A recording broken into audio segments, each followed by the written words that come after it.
Ukubulawa kuka-Tshegofatso Pule ngokungenalusini kukhokelele ekubeni iqela labasetyhini libambe umngcelele osingise kwisikhululo samapolisa saseRooderport namhlanje.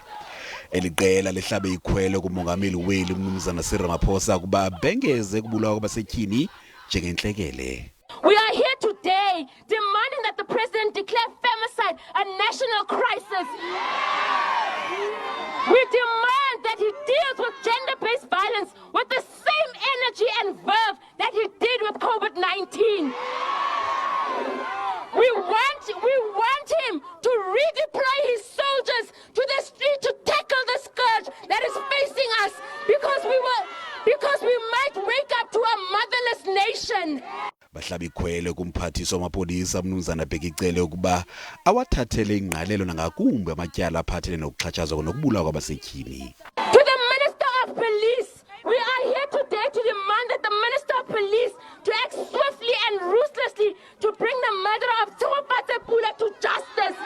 We demand the police to put femicide cases at the top of the police force agenda.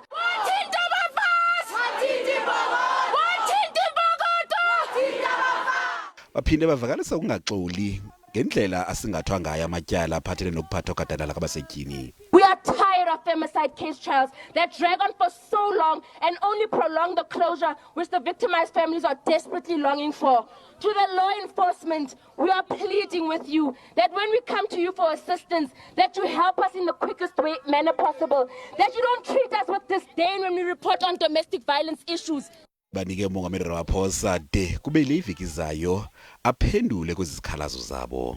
Kwiindaba ze SABC ndingixolisile noJoko eRhawutini.